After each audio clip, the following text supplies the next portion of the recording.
Shri Lakshmi Hayavadana Parabrahmane Namaha. Srimate Nigamanta Mahadeshikaya Namaha. Asmadgurubhyo Namaha.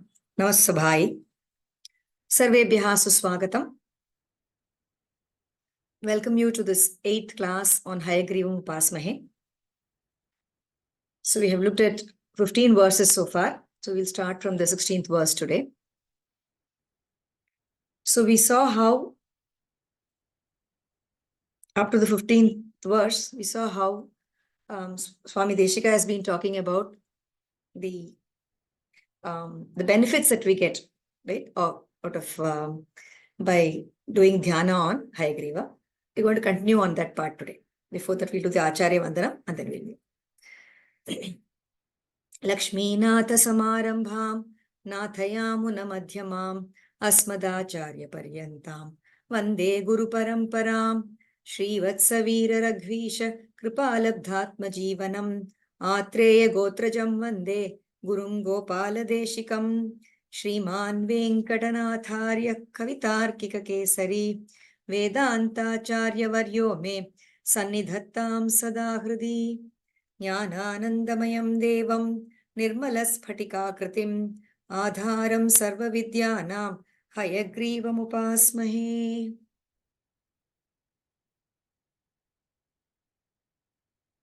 We saw in the previous two shlokas especially, right, where we said when Upasaka does dhyanam on Swami Hayagriva,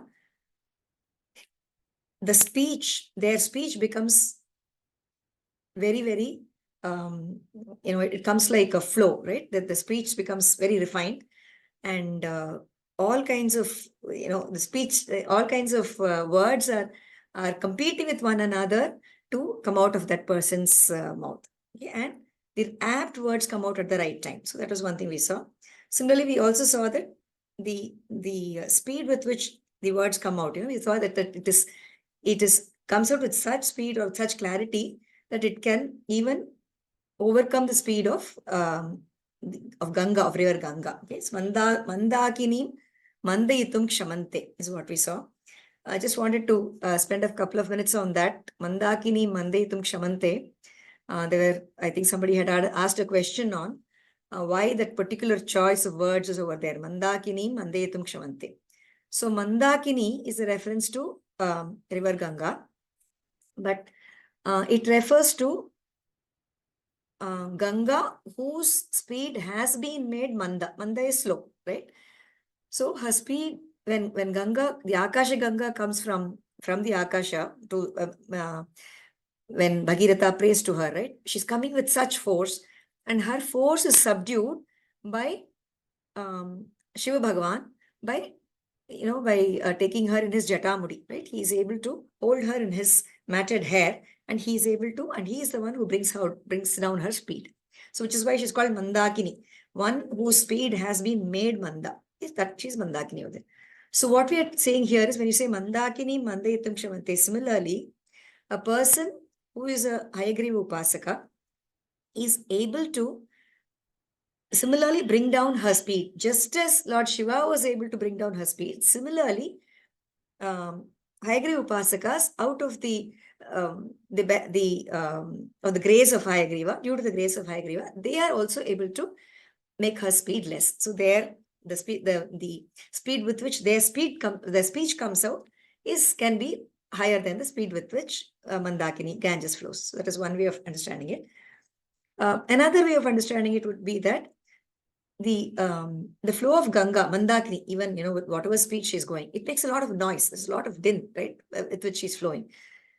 It's just random noise. Okay, whereas Hayagriva Upasaka, when they speak, the speech that comes out, whatever they speak, is full of meaning. It's full of artha pushti. It's so pregnant with meaning, and it's so meaningful, which is so much different from the general noise that comes from Ganga. Okay, so in that sense also, Mandakini Mandayitum Kshamante. So that appears slow and sluggish, whereas here their speech is very clear and pointed. So that is also another way of understanding this. So this was a question that was asked by someone. So I thought I would, instead of answering it just in the WhatsApp group, just a little bit of explanation at the beginning of the class can help us to, set the trend for this class as well. Okay. So that is it. So now we will move on to the 16th stotra. No, 16th verse, sorry. Okay. Swamin bhavadhyana sudhabhishekat vahanti danyaf pulakanubandham alakshite kwapi nirudhamulam angeshvivanandathum ankurantam. Read it once more. Swamin bhavadhyana sudhabhishekat vahanti dhanyaf pulakanubandham alakshite kwapi nirudhamulam angeshvivanandathum ankurantam. The Padavi Bhaga for this verse. Swamin bhavadhyana sudhabhishekat vahanti dhanyaha pulakanubandham alakshite kwa api nirudhamulam angeshu iva anandatum ankurantam. Okay. So if you look at the first pada, Swamin bhavadhyana sudhabhishekat is a single word which has bhavadhyana sudhabhishekat. Vahanti dhanyaha pulakanubandham. Okay, so that's the visarga there. Alakshite kwapi becomes kwa plus api. So kwa api nirudhamulam angeshvivanandatum ankuratam. There are 4 words there. Angeshu iva anandatum ankurantam. Okay, so that is our Padavi Bhaga. So it's mainly in the last pada that you have number of words which have been joined together. So Angeshu iva anandatum ankurantam. So now coming to the Anvaya, the prose order. So it goes like this. Swamin bhavad dhyana sudhabhishekat alakshite kwa api nirudhamulam angeshu ankurantam iva anandatum pulakanubandham dhanyaha vahanti. Okay. Read that again. Swamin bhavad dhyana sudhabhishekat alakshite kwa api nirudhamulam angeshu ankurantam iva anandatum pulakanubandham dhanyaha vahanti. Okay. So the main phrase here is dhanyaha vahanti. Vahanti is the verb. Dhanyaha, the blessed ones or the fortunate ones. Vahanti, they bear this. They have that. Okay, what is it that they have? Pulakanubandham vahanti. So pulakanubandham refers to goosebumps. Okay, so they have these goosebumps. They are bearing these goosebumps. So how does that happen? Why does it happen? Is what is described by the rest of the phrases that we have over here. We will look at the word by word meaning to understand that. So basically what is happening here is, having described the so-called, kind of material benefits that you can get by doing dhyana, here Swami Deshika is looking at he's talking about the experience that the upasaka has, the inner experience that they have when they are meditating on Hayagriva Bhagavan. So that is what is being described here. We look at the word by word meaning. Okay. Swamin, hey Bhagavan, bhavat dhyana sudhabhishekat. Bhavat, you, on you. Dhyana, meditation on you. Bhavat dhyana. Sudha, nectar. Abhishekat, shower. Okay, due to the shower of the nectar obtained by meditating on you, or due to the shower of nectar, which is nothing but the meditation on you. Right? So bhavat dhyana, meditation on you. Bhavat dhyana, that itself is the sudha. Meditation on you itself is the nectar. And that nectar is being showered on the upasaka. So abhishekat. So due to that shower of nectar of meditation on you, right, what happens is alakshite, in an unknown place. We do not know where exactly it is, right? In an unknown place. Kwa api, somewhere. Okay, somewhere. Nirudha moolam, strongly rooted. So nirudha is strongly, moolam is root, strongly rooted. Angeshu, in the anga, in the parts of the body, in the organs of the body. Ankurantam. So ankura is a sprout. So ankurantam means sprouting. Okay? Sprouting of hair, in the organs of the body. Iva, like that. Anandatum. Joyful or blissful. Anandatu is basically ananda. Anandatu and ananda, they mean the same. Joy, okay, that joyful or blissful. Pulaka anubandham. So what is pulaka anubandham? Pulaka is the horripilation or the goosebump that you get, okay. So that goosebump or hairs standing on the end, horripilation. Anubandham. So it's a series of horripilation. It's not just once, you just have a series of that goosebumps that is happening. So this feeling of goosebumps is experienced by the dhanyaha, the blessed ones. So dhanya refers to punyavan, those who have done punya, those who have done sukritina, we say, right? Who performed good deeds. So they are the punyavan. So the blessed ones or fortunate ones. So they are the ones vahanti, so they bear this goosebumps, right? So they experience these goosebumps. So that's the word by word meaning. So let's understand how these are connected. Swamin. So Swamin itself is Bhagavan or master. So Swami. Swami means one who owns. Swa is the wealth. Swami is one who owns the wealth. So we are his wealth, right? So you are my master. So Bhagavan, you who owns me. Okay, so hey master, oh master.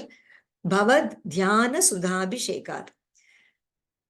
Due to the meditation on you, which itself is like a nectar, and that nectar is being showered on me. Okay, on the Upasaka.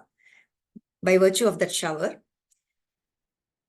Kva api alakshite nirudha moolam. In some unknown place, somewhere in some unknown place, strongly rooted. Okay, it's like a sprout, right, that comes out. You have this, there's a seed that is sown somewhere, right? That seed is in an unknown place. It is hidden. It's not visible. It's under the earth, right? But what happens when you water it or whatever, it sprouts up. And that sprout comes out, right? Ankura, it comes out and it is visible. It comes out in some other place, right? You have the seed inside, but what comes out is the sprout. Okay, it comes out. So similarly, somewhere in an unknown place, something is strongly rooted. And where does it come out? Angeshu ankurantam. Angeshu, in the organs of the body, it is sprouting. Okay. Like, so Iva is like, so like the sprouting of hair in the organs of the body. Okay. So what happens is Anandatu, the joyful or the blissful, Pulakanubandham, that series of goosebumps, Dhanyaha, blessed ones, Vahanti, they experience. So what happens is, so when they meditate on you, there is a shower of nectar that is being given on them, right? By Bhagavan, right? Bhagavan Hayagriva. And so what happens is, just as a root, where is this root? This root is somewhere in their heart. Okay? Somewhere, it's an unknown place. You can't see it. But there is that anandatu, that blissful, that joyful feeling is there inside their heart, right? So that is sprouting up. And where does it come out? It's coming out as sprouts all over the body, in all the organs of the body, as a series of goosebumps or horripilation. Okay? So that is the experience that the Upasakas have, the yogis have. So this is what is being described in this particular verse. So let's look at the Bhavartha. So as I said, in the previous shlokas, he's talked about the so-called material benefits. That is, you can speak well and your speech will be very nice. All those have been explained, right? So now he's talking about not only such things, you also get this internal experience of bliss. That is what you will get when you're doing this meditation on Hayagriva Bhagavan. And how will you know that experience? How will even others get to see that kind of an experience that you have? They will see that because it will be visible as goosebumps all over your body. If somebody looks at you, they will know that you are having this experience. And you yourself will have this experience of having goosebumps all over your body, because it is not even for others to see, right? It's something that you experience when you have this goosebumps. So that is the experience that you will get. So that's what is being described in this particular verse. So he says, Swamin, when the blessed souls unceasingly meditate on you. So Bhava Dhyana. So that Dhyana that they are doing is a continuous Dhyana, continuous meditation. What happens? So they have this experience of being showered by Amrita, showered by nectar. showered by ambrosia. So now they are drenched by this shower. So what this causes is that it's a unique, blissful feeling that they get, which makes their hair stand on the ends. Okay? So just as a seed which is hidden under the ground sprouts out in all directions when it is showered with water, so also this shower of nectar causes the seed of devotion, which is firmly rooted in the heart, to sprout forth as a series of horripilation or goosebumps all over the body. So this is why they are called dhanya. They are fortunate to have such an experience. So fortunate and blessed are such bhaktas who experience such never-ending joy. So this kind of a joy is something, it's pulakanubandha. It's not just once. It's just a series of goosebumps that they have. It's a never-ending joy that they experience. So this is the experience of meditating on it. So what joy one would get, right? Even for a few minutes, if you can experience something like this, I think that is something which will really take us, near Bhagavan that way. So normally we say this, right? That there are a few expressions which are considered to be the experience that we have when you have a blissful experience of Bhagavan. Okay? So this shloka talks about one such experience. In fact, the next shloka will talk about another one as well. Okay? Now we have a very beautiful shloka in Mukundamala, which describes, how a devotee will experience this Ananda. Okay? And he says, you make me to experience that kind of Ananda. This is something which is expressed in Mukundamala by Kulashekara Alvar. We can nicely connect to that particular shloka over here. See? So that shloka says, Baddhena Anjalina Natena Shirasa Gatrehi Saromodgamehi Kantena Swaragadgadena Nayanena Udgirna Bashpambuna Nityam Tvat Charanaravinda Yugala Dhyanamrita Swadina Asmakam Sarasiruhaksha Satatam Sampadyatam Jivitam. So Tvat Charanaravinda Yugala Dhyana Amrita Aswadina.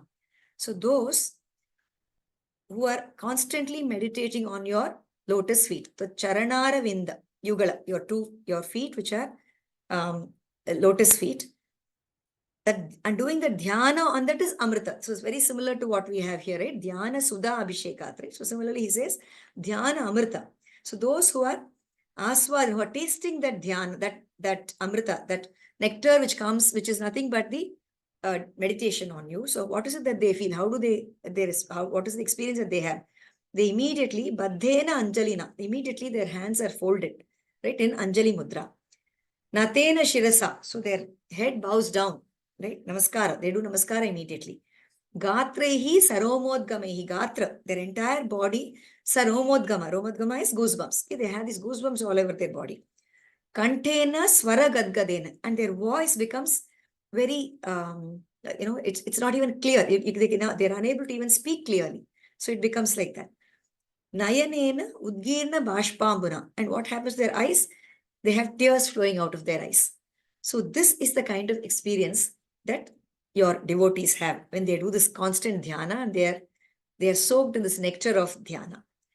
So there, in Mukundamala, he says, let me have that kind of jivitam. Let me have that kind of life where this is what I'll be doing right through. So that is exactly what Swami Deshika here was also explaining. Okay, this is the experience that they have. In fact, in the next shloka, he talks about another experience, which is having tears of joy coming out of the eyes of the bhakta. So that's the one which is explained in the next verse as well. So we'll look at that.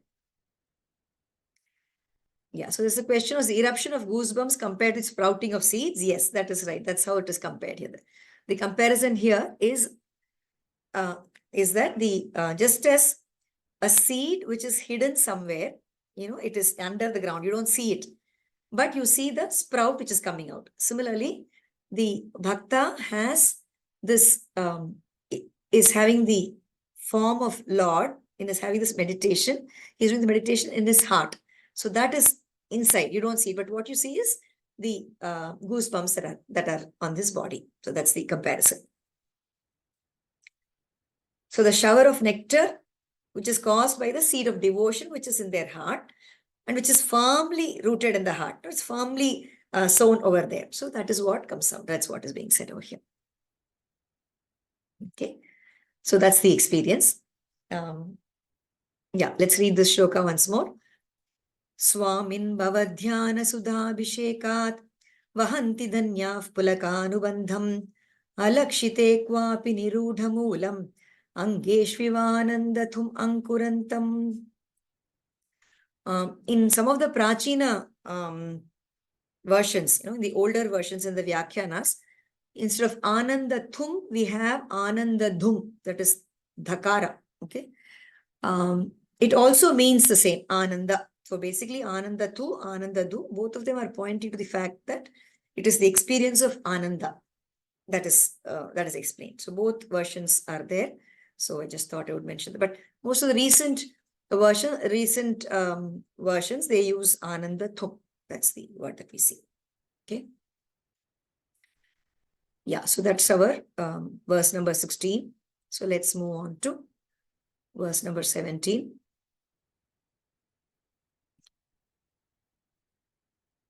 Swamin praticha hridayena dhanyaha twadhyana chandrodaya vardhamanam amantam anandapayodhimantaha payobhirakshnam parivahayanti. Swamin praticha hridayena dhanyaha twadhyana chandrodaya vardhamanam amantam anandapayodhimantaha payobhirakshnam parivahayanti. So the Padavibhaga for that. Swamin praticha hridayena dhanyaha. The first pada as it is. Tvad dhyana chandrodaya vardhamanam. A single word, compound word.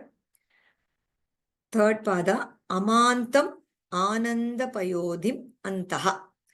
Amantam anandapayodhim antaha. 3 words. Amantam anandapayodhim antaha. Payobi rakshnam parivahayanti. So payobihi akshnam parivahayanti. Payobihi plus akshnam, that has become payobi rakshnam. So payobi rakshnam gets split into payobihi akshnam parivahayanti. Swamin praticha hridayena dhanyaha twadhyana chandrodaya vardhamanam amantam anandapayodhim antaha payobihi akshnam parivahayanti. That's the word split that we have. Now we come to the Anvaya. So Anvaya, Swamin dhanyaha praticha hridayena twadhyana chandrodaya vardhamanam antaha amantam anandapayodhim akshnam payobihi parivahayanti. Swamin dhanyaha praticha hridayena twadhyana chandrodaya vardhamanam antaha amantam anandapayodhim akshnam payobihi parivahayanti. Okay. So parivahayanti is the verb here. Parivahayanti means they make it flow. So what is it that, what do they make flow? Akshnam payobihi parivahayanti. Payobihi is tears. Akshnam payobihi refers to the tears coming out of the eyes. To the tears of their eyes, they are letting it flow. What are they going to let it flow? The ananda payodhim.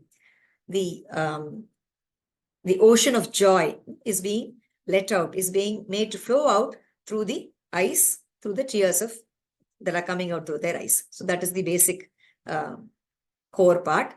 And the rest of the phrases describe how that happens. Okay, the full experience. So let's look at the word by word meaning to get that. Again, Swamin, O Master, Dhanyaha, the fortunate, blessed ones that we are talking about, right? Swamin and Dhanyaha, the same 2 words are used in the previous verse also. So the experience, the same experience is being continued over here. Hey Swamin, Dhanyaha, the fortunate or blessed ones. Praticha, Praticha is turned inwards. Hridayena, with mind, or the heart, or with mind turned inwards. Tvad dhyana chandra udaya vardhamanam. Tvad dhyana, dhyana on you. Tvat, tava dhyana. You're doing the dhyana on you. Chandra. So that dhyana itself is like a Chandra, is like a moon. And that Chandra is Udaya. That Chandra, that moon is rising. That the moon of meditation on you is rising. Udaya. Okay. Vardhamanam. And that causes something to soar. So something which is soaring due to the rising full moon, which is none other than the meditation on you. The moon is the moon of meditation. So when that moon rises, something is soaring, right? It is rising up. That is also rising up. So what is rising up? The Ananda Payodhi, okay, the ocean of bliss. Okay, where is that? Let's look at it. Antaha, in their hearts, Amantam. So it is limitless. It cannot be measured. It is overflowing. It is immeasurable and it's overflowing. That Ananda Payodhi. So Ananda is bliss. Payodhi is ocean. So the ocean of bliss, which is rising and which is overflowing. It's rising so much that it is overflowing. You can't control it. So it's rising so much. That ocean of bliss, which is rising because of the Twadhyana Chandrodaya. Okay, it's rising because of doing meditation on you. That meditation on you is like a moon. So when moon comes, we see that the ocean will rise, right? When full moon comes, you see that there is a tide. The ocean will rise. So similarly, this ocean of bliss is rising because of the dhyana on you, of doing meditation on you. So when that ocean of bliss overflows, when it rises, what happens? It has to come out somewhere, right? Where does it come out? Akshnam Payobihi. Akshnam, of their eyes. Payobihi, through the tears, through the waters, through tears of the eyes. Parivahayanti, they let it flow out. So the Dhanyaha Payobihi Parivahayanti. Dhanyaha, the fortunate ones, through their tears, they let it flow out. Where are these tears? They are tears coming from their eyes, right? So Akshnam Payobihi Parivahayanti. So in fact, Payaha refers to water, right? And Akshnam Payaha means the eyes water. So the water of the eyes, that is the tears. So Akshnam Payobhihi together indicates tears of the eyes. So Swamin, Dhanyaha, the blessed ones, Akshnam Payobhihi Parivahayanti. So they let it flow out through their tears. So what do they let it flow out? They let out the Ananda Payodhim, this Amantam Ananda Payodhim, this endless, limitless ocean of bliss. They let it flow out through their tears. And where is this? It is Antaha. It is in their hearts. And what is happening to this Ananda Payodhim? It is Twadhyana Chandrodaya Vardhamanam. It is rising. It is rising. It is increasing so much by doing dhyana in their heart, by the dhyana that's happening in their hearts, by the meditation, which is like a moon. Okay. And how is this dhyana happening? So this dhyana is happening by Praticha Hridayena, by their mind turned inwards. Okay. So all their sense organs are all controlled and they are all focused. They're all focused inwards, not looking outwards. So Praticha Hridayena. So it's not going parak, it's not going outside, but it's going pratyak, it's going inwards. So that which is their mind turned inwards, they're doing constant dhyanam on you. Nothing outside is distracting them. So with that kind of a dhyana, when that happens, this Ananda Payodhi, this ocean of bliss just rises in their heart. And that comes out as tears of joy or tears of bliss through their eyes. So that's the Anubhava that is being described in this particular verse. Okay. So words are actually quite simple. But the way they have been put together is very, very interesting. Captures that experience very beautifully. Okay. So the Bhavartha. So Master, so Swami Deshika is continuing with the internal experience. We saw how he talked about the goosebumps in the previous shloka. So here he's talking about this second experience, expression of that experience. So, O Master, your blessed upasakas have turned their mind inwards. So having drawn it away from the externally focused senses and are deeply meditating on you. So that pratija hridayena, right? That is very, very important because that tells exactly how this dhyana is being carried out. Okay. So when you say it is mind turned inwards, it obviously means that that you're not getting distracted by anything which is external. So your senses typically are externally focused, right? Our sense organs are all waiting to, respond to all the external sense objects which are there. So your mind, when it's turned inwards, it has drawn all the senses away from the external objects and it is focused inwards. And they are deeply meditating on you.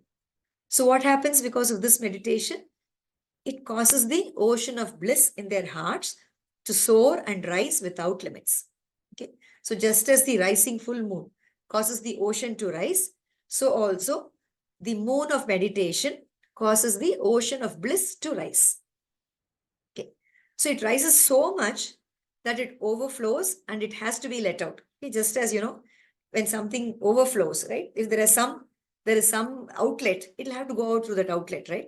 So similarly, so this joy which is rising in their hearts, it has to find some outlet, right? So it's coming out as Ananda Bashpa, as tears of joy through their eyes, right? So that's the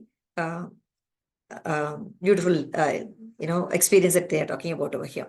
So meditation on you leads to a sakshatkara that gives immense, limitless bliss. So this is the kind of experience that one has when you do dhyana on Hayagriva Bhagavan. Okay, so this is the second experience that he talks about. Now, this is obviously, we already referred to the Sloka on Mukundamala, right? So these two can be taken as symbols, right, of the expression. So automatically, the other things that we talked about over there, that is, folding of hands, bowing down of the head, and, all the other experiences that we talked about. Everything is included when we just by referring to these shlokas, these two particular experiences itself. Okay. So that's one thing. Now this praticha hridayena. So that's also, that's I think a very important aspect of this particular shloka of how dhyana is done, right? So dhyana has to be done with the mind turned inwards. So one pramana for this, of course, is from Bhagavad Gita, where Bhagavan says, Abhyasa yoga yuktena chetasa ananyagamina paramam purusham divyam yati partha anuchintayan. Hey Partha, this is in Bhagavad Gita 8th chapter, 8th shloka. Abhyasa yoga yuktena, by doing practice, yoga yuktena, okay, by doing of constant practice, chetasa ananyagamina, your mind is not going anywhere else. It's focused only on Bhagavan. Paramam purusham, focused only on that Parama Purusha, on Bhagavan. So what happens? Anuchintayan, by constantly thinking on that Parama Purusha, that they attain that Paramam Purusham divyam yati. So that person reaches that Parama Purusha, right? You get that form of Parama Purusha is what you'll have a sakshatkara of that Bhagavan. So this is something that's very important, right? That focused meditation is something which is pointed out over here. Okay? And similarly, to understand this praticha, right? That normally we talk about parak and pratyak. Okay, so parak is looking outside. Okay, pratyak is looking inside. So you can also look at it as east and west. Okay, so praticha basically would be in west, which means you're looking in the opposite direction, kind of a thing. So here again, a very interesting Shruti Vakya that we can understand, to get connected to this is from Kathopanishad. So in Kathopanishad, there is a Vakya which says, Paranchikani vyatrinat swayambhuhu tasmat parang pashyati na antaratman kaschid dhiraha pratyagatmanam aikshat avritta chakshuhu amritatvam icchan. So Kathopanishad in the fourth part, you have this as one of the first verse in that. Paranchikani vyatrinat swayambhu. Swayambhu, this Brahma, when he did the creation, what he did was, he made these khani, all the sense organs, be pointed outwards. He made them look outwards. He made them outgoing, not inwards. He made them outgoing. So what happens is that, tasmat, therefore, parang pashyati. So everybody looks outside. Na antaratma. They don't look inside to their antaratma. They're always looking outside. Okay, so most people, commonly what people do is, because the general tendency of the sense organs is to look outward, everybody is only looking outside. But those, dhiraha, kaschid dhiraha, a certain devotee, dhiraha, one who is strong, who is determined on getting liberation, on wanting moksham, amritatvam icchan. He wants amritatva. He desires liberation. So what does he do? Avritta chakshuhu. He turns his eyes inward. right? Praticha hridayena visere, the same thing. So with his eyes turned inward, he looks inside. He looks at the pratyagatma. He looks at the antaratma, and he does meditation on the Bhagavan inside. So how is the meditation to be done? By controlling your senses, drawing them away from the outward sense objects and pointing it inside. You do the meditation. Once you do that, that gives rise to this bliss, this joy which will come in your hearts. When you do the meditation, you will experience the joy of bliss, which will be showered on us by Bhagavan Hayagriva. That's the experience of this particular shloka. Okay, so yeah, so let's read the shloka once more, and then we'll move to the next one. Swamin praticha hridayena dhanyaha twadhyana chandrodaya vardhamanam amantam ananda payodimantaha payobhirakshnam parivahayanti.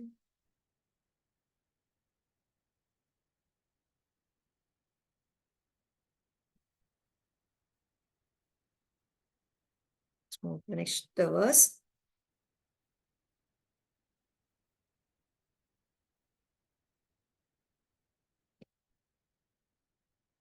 So the next verse number 18.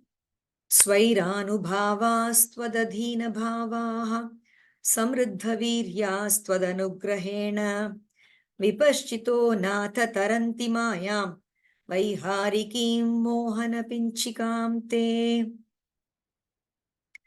There is also a patantara here. There's another version which says samruddha viryam tvadanugrahena. So second time I will read it with the patantara.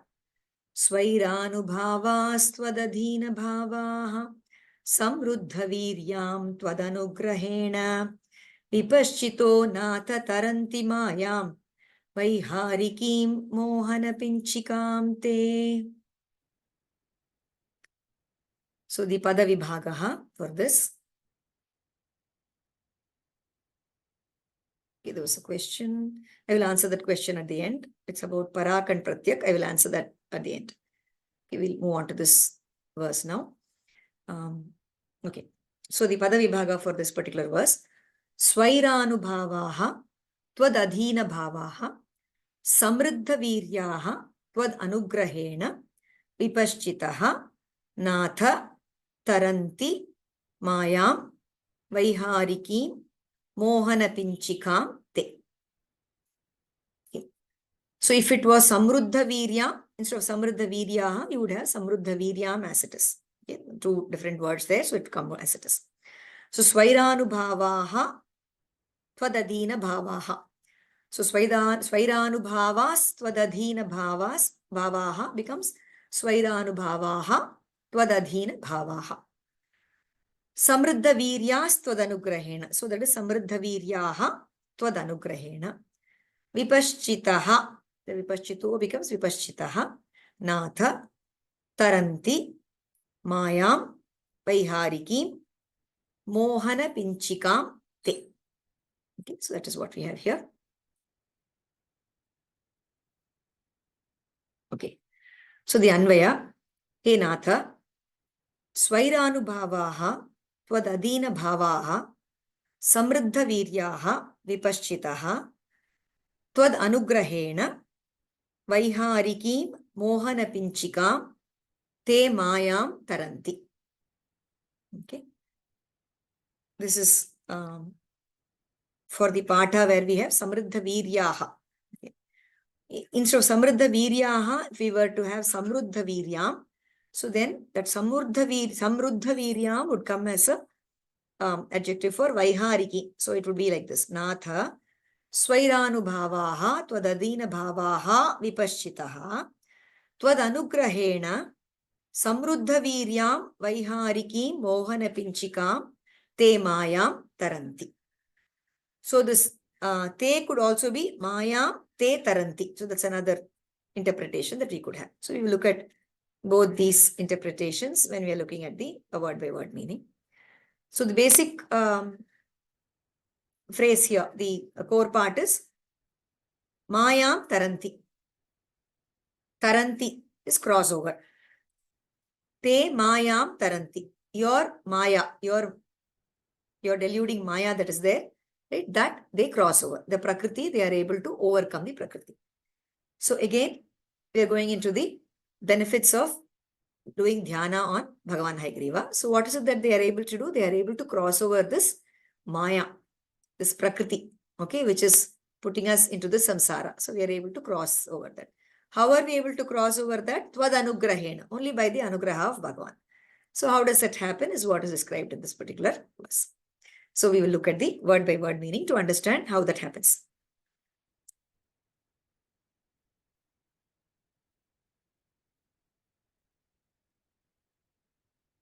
Yeah. Hey Natha, your master, Swaira Anubhavaha. Swaira is independent or free will, as we call it, right? So Anubhavaha basically means, Anubhava is like Prabhava. So Prabhava is prowess. So possessing an unsurmountable prowess, or a prowess which is coming out of free will. Nobody is having an influence on that, right? So possessing free will, and which is unsurmountable. Okay, so that kind of a free will. Swaira Anubhavaha. Tvad adina bhavaha. Thoughts, tvad adina, which are subordinated to you with their thoughts and actions. Everything is their bhavaha. All their thoughts and actions are tvad adina, are controlled by you, or they're all subordinated to you. Okay, so they act only in accordance with your will. Okay, so even though swairanu they possess a free will, but still they act according to your will. Samruddha viryaha. Similarly, their virya is splendor or vigor, okay, or valor. So samriddha, that is increasing. It is endowed with growing splendor. Okay? So such vipaschitaha, the wise ones, the jnanis, the yogis, that is those who do meditation on you, your upasakas. So swairanubhavaha, twadadina bhavaha, samriddha viryaha, vipaschitaha. So all these are going to describe, are all words which are describing the yogis, the vipaschitaha, the wise ones. So these people, the wise ones, tvat anugrahena, by your grace, tava anugrahena, just out by your grace,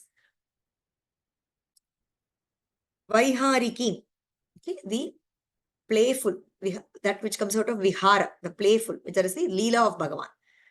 So the playful, mohana pinchika. Mohana is to delude, okay, something which kind of makes you feel deluded.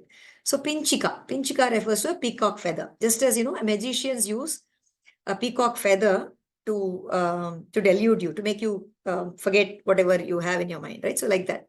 So similarly, so deluding like the peacock feather, te, your mayam, prakriti, taranti, they overcome. Okay, so te mayam taranti, your prakriti, they overcome, or te taranti, they overcome. So this te can be used in both these places. Okay. Let's see how this gets connected. Okay, we saw the individual words. Now, how do we connect them? Okay. So first we said vipaschitaha, right? Vipaschitaha are the wise ones. So vipaschitaha te mayam taranti. So let's start with that. Vipaschitaha, so the wise ones, te mayam, your maya, your prakriti, taranti, they overcome. So the wise ones are able to overcome your prakriti. That's the core part. Now, how is this done? So how does your maya, how does your prakriti look like? So description of maya is vaiharikim and mohana pinchika. So vaiharikim, mohana pinchika, te maya, your prakriti, right, which is vaiharikim, which is playful, which is your leela. This prakriti is something which is created only because of your leela, right? Your playful leela. So that maya, mohana pinchikam. And what is it like? It's like that peacock feather which will delude, right? So it's always, putting us in one state of delusion. So that kind of a mohana pinchika, that kind of a prakriti. So vipaschitaha vaiharikim mohana pinchikam te mayam taranti. So the wise ones cross over this prakriti, which is nothing but your playful leela, and which deludes us like a peacock feather. Okay. Now, how are they able to cross over this particular maya? Tvad anugrahena, by your grace. Okay, it's only by your grace that they are able to cross over this Prakriti. Okay. And coming to Vipashchita, how are these wise ones? Now, what is the characteristic of these wise ones? These wise ones, so we have three words describing the wise ones. Svairanubhavaha, Tvad adina bhavaha, Samriddha viryaha. Okay, so Svairanubhavaha is these wise ones. They have done so much of dhyana on you that they possess an unsurmountable prowess. So that has come to them. Okay, they have an independent free will. They can do things on their own. Yet, Tvad adina bhavaha, but their mind is totally focused on you. All their thoughts and actions are all completely subordinated to you. They understand that being your dasa is their actual swarupa, right? So they are therefore always subordinated to you. And samriddha viryaha, and they also are endowed with a lot of splendor. They have that. So people with such prowess, in spite of all that prowess, only by your grace, Tvad anugrahena, only by your grace, they are able to cross over this prakriti, this sansara. That's the meaning. Now, coming to this samruddha virya. Suppose instead of samruddha viryaha, we had the patantra of samruddha virya. Then the samruddha virya will become an adjective to vaihariki mohana pinchika maya. So to this maya. So this maya, your prakriti, Tvad anugrahena samruddha virya. So samruddha virya means, samruddha means it is controlled, it is restrained. Its virya, its vigor is restrained. So the virya or the vigor of the prakriti is restrained by your grace. Tvad anugrahena samruddha virya maya. Right? So then it would be, then the meaning would go like this. Svairanubhavaha tvad adina bhavaha. Those who possess an unsurmountable prowess, but they have their thoughts subordinated to you. So such vipashchitaha, such wise ones, by your grace, this prakriti, whose vigor is restrained only by your grace, right? So this prakriti, which is vaihariki, which is your playful leela, and which is like a mohana pinchika, which is deluding like a peacock feather, such maya, such prakriti, they are able to overcome. They overcome this, right? So that's the, that would be the order in which we will understand this. So both ways, samruddha viryaha or samruddha virya. In both ways, we can understand this particular verse. Okay. There is also another version we find where instead of svairanubhavastwadadina bhavaha, svairanubhavatwadadina bhavaha is also there as a patantra. So in which case, svairanubhavatvad becomes the svairanubhava, one who possesses free will, becomes an adjective for tvad, for you. So with their thoughts subordinated to you who possesses a free will. So that's also another patha that we have. So whichever way we look at it, so their minds are focused on you. Okay, and they have samriddha viryaha. Therefore, they have a lot of prowess. They're endowed with increasing splendor. Still, Tvad anugrahen, only by your grace, they are able to cross over this prakriti, this maya. That is the meaning, okay? And it's only with your grace that the maya can be restrained. That maya cannot be restrained on their own. They definitely need your grace for that. Okay, so this is the meaning of this particular verse. Now coming to the bhavartha, right?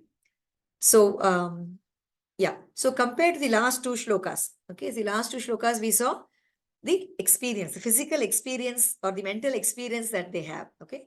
So which is the mental experience that they have, which comes out in a physical form. The physical expression of the mental expression of their mental experience is what we saw in the previous two shlokas, right? Of goosebumps and ananda, tears of joy, okay? Ananda bashpa.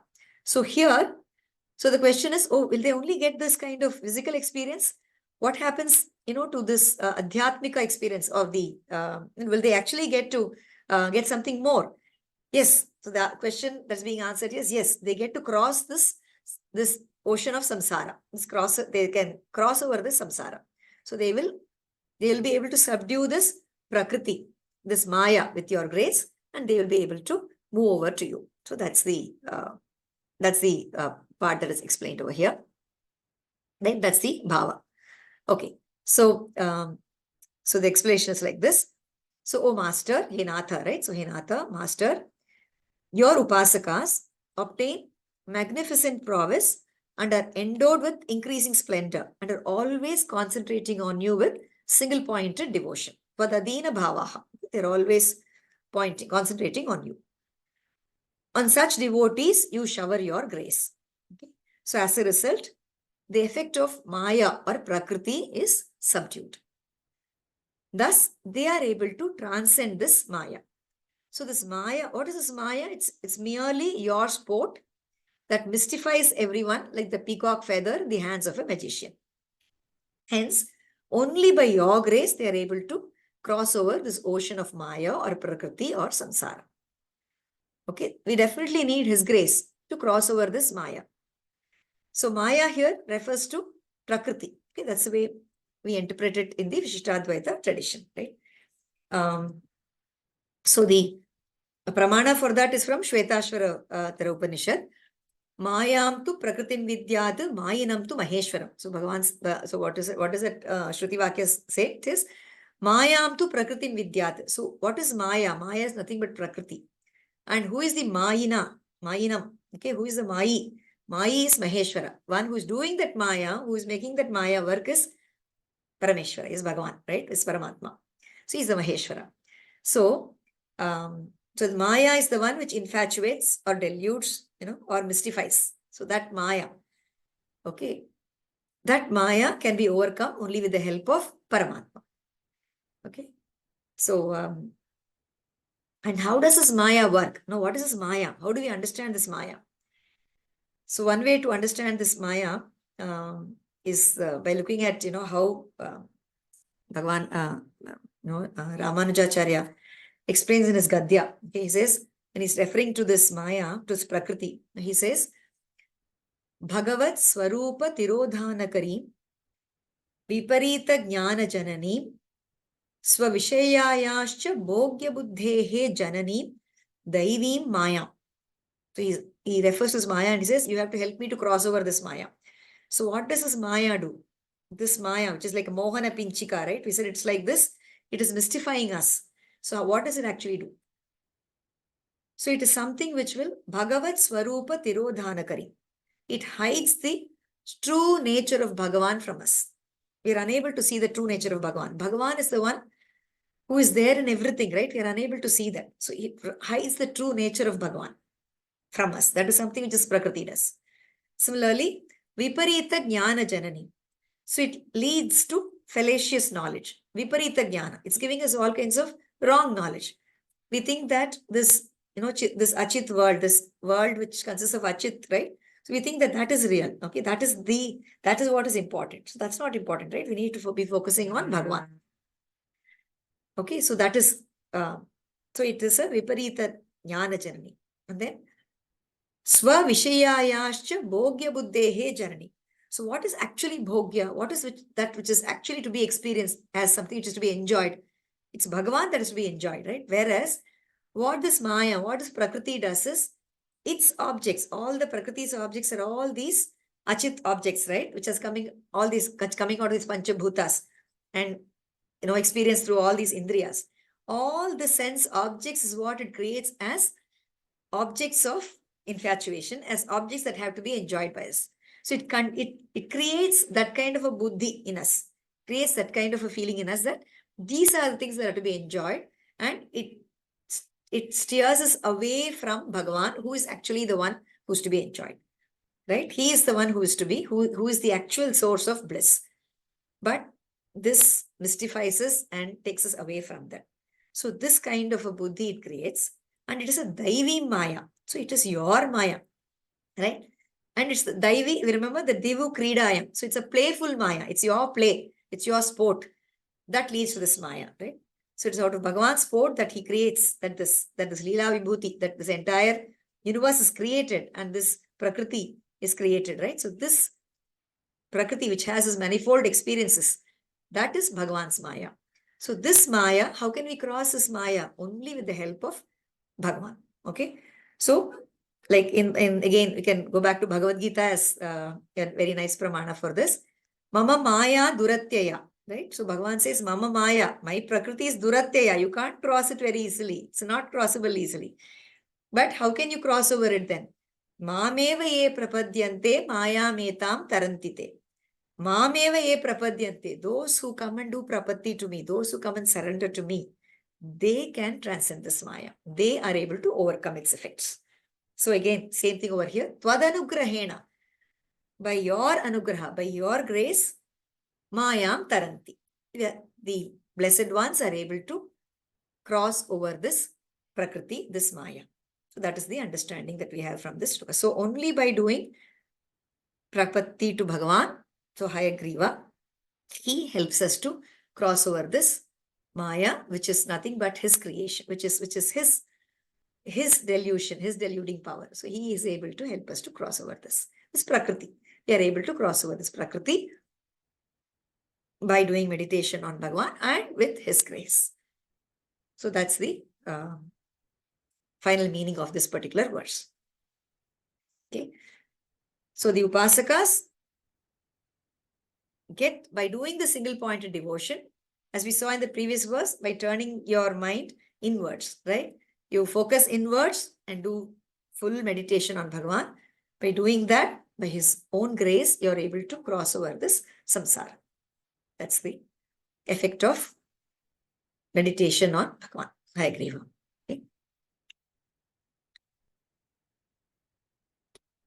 So this samruddha viryam tvadanugrahena. So this Maya, its virya, its effect can be controlled only by your grace. So that is the part. Mamevaye prapadyante maya metam tarantite, right? So that also is indicated by that samruddha viryam tvadanugrahena. Okay, so that's the meaning of the shloka. So Swairan, okay, let's read that shloka once again. Swairanubhavastvadadina bhavaha samruddha viryastvadanugrahena vipaschito natha taranti mayam vaiharikim mohana pinchikam te. Swairanubhavastvadadina bhavaha samruddha viryam tvadanugrahena vipaschito natha taranti mayam vaiharikim mohana pinchikam te. There are a few questions.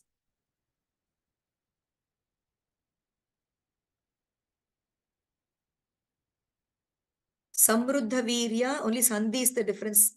Yeah, we saw that, right? One is samruddha viryaha and samruddha viryaha, the meaning differs. In samruddha viryaha, it is an adjective to the upasakas, vipaschitaha, whereas samruddha virya becomes an adjective to Maya. Okay. So does Vishishtadvaita believe in Maya? Isn't it an Advaitic term? Oh, Vishishtadvaita also has a reference to Maya, where Maya is Prakriti. In Vishishtadvaitic terms, Maya basically refers to Prakriti. So that is why we said Mayam tu Prakritim Vidyat. So that's a direct reference where we use Maya is nothing is Prakriti. The or the Chit, Achit, Ishvara Tattva, the Achit Tattva, which is the Prakriti Tattva, is what is referred to as Maya. So we are not referring to the Advaitic interpretation of Maya here. It's a Vishishtadvaitic interpretation of Maya. Yeah, how is this Maya different from Advaitic version? I just mentioned that it is. So this Maya it's a Maya in this term. Maya is, it's something which is Ascharya, which is something which creates Vichitra, or very different experiences. So that is how this Maya is explained over here. So this Prakriti is the one which creates many manifold experiences, which are very, very different, right? Which are very, which create such wonder in us, wonderful experiences. So that is how this Maya is interpreted in the Vishishtadvaitic concept. Yeah, could you post Ramacharya's version of? Yeah, we will do. I will post it in the WhatsApp group. So is there an innate feature of peacock feather that is used in the analogy here? So normally when you talk about a Mai, magician, typically a magician is supposed to have this peacock feather with which they will, they mystify you. So I think it is in that context that this peacock feather has been compared. We'll have to look a little deeper to see if there's any other meaning for using that peacock feather as the analogy here. Samruddha and Samriddha. No, the two are pronounced differently. Samruddha, it's Ru. Samruddham, that is Samruddha. Samriddha, Samriddhaha or Samruddham. So the pronunciation is also different and the meaning is also different. Samriddha, it's Rikara, right? So Samriddha or Samruddham. So both are different. Samruddham, Samriddha Viryaha. So the pronunciation is different and the spelling is also different. Okay, I think that answers the questions that we have here. Other questions on grammar, we'll take it in the group. Okay. Yeah, I think all the questions have been answered. Somebody wanted parak and pratyak. Yes. So parak and its opposite. So parak and pratyak. So parak is outside. Looking out is parak pashyati. Looking out. Pratyak is looking inwards. So pratyaksha, you talk about inside. Parak is looking outside. Pratyak is looking inside. So that's what we mean by parak and pratyak. And the explanation that we had there was that the sense organs are created in a manner that they look outside. Because our eyes look outside, the ears are hearing what's coming from outside. So everything is directed outwards. So that's why we said, that Brahma has created them in this particular manner. And you have to draw it inside. So that's what is the difficult part of doing meditation. But that's what has to be done if we need to have the Sakshatkara of Bhagavan.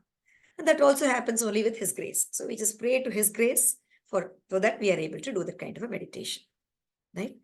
So that's I hope,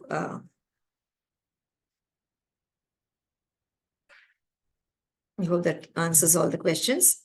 If there are any further questions, you can please post it in the group and we can answer it from there. Okay. So we will conclude with the Mangala Shloka. Kavitarkika Simhaya Kalyana Gunashaline Srimate Venkateshaya Vedanta Gurave Namaha.